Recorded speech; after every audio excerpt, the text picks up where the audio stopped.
फरवरी 1942 Pearl Harbor attack के कुछ हफ्तों बाद लॉस एंजल्स के आसमान में अचानक धमाके होने लगे।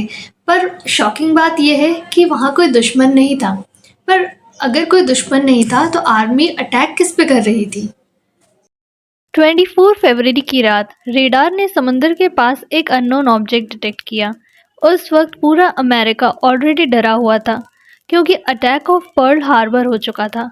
एयर रेड सायरन्स बजने लगे, पूरा शहर अंधेरे में डूब गया। और फिर लोगों ने आसमान की तरफ देखा और जो उन्होंने देखा वो आज तक मिस्ट्री है। रात के करीब 3 बजे थे। सर्चलाइट्स ने आसमान में एक चीज़ को लॉक किया और फिर बूम बूम बूम। आर्मी ने 1400 से ज़्यादा एंटीक्राफ्ट शेल फायर किया।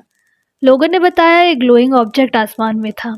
वो धीरे धीरे मूव कर रहा था, जैसे हवा में रुक सा गया हो।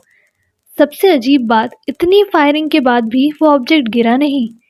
अगली सुबह न्यूज़पेपर में एक फ़ोटो पब्लिश हुई जिसमें मल्टीपल सर्च लाइट एक जगह फोकस कर रहे थे, जैसे वहाँ कोई सॉलिड चीज़ हो। और आज भी लोग कहते हैं ये सिर्फ लाइट का इल्यूजन नहीं हो सकता। आर्मी का ऑफिशियल स्टेटमेंट ये था कि वो एक एयर बलून था। पर आप ही सोचिए, एक एयर बलून पर एक आर्मी 1400 शेल्स फायर करेगी। और अगर ये एयर बलून था तो वो डिस्ट्रॉय क्यों नहीं हुआ? जो लोग वहाँ थे उन्होंने बताया एक बड़ा ग्लोइंग ऑब्जेक्ट, उसके पास छोटी छोटी लाइट्स और बिल्कुल भी इंजन की आवाज़ नहीं। कुछ लोग ने तो ये भी कहा जैसे वो ऑब्जेक्ट उन्हें देख रहा हो। एनिमी अटैक नहीं हुआ था, लेकिन नुकसान तो हुआ था। बिल्डिंग्स डैमेज हुई, 5 लोगों की डेथ हुई।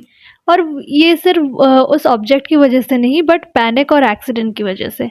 और सबसे बड़ी बात, कोई भी एयरक्राफ्ट नहीं मिला।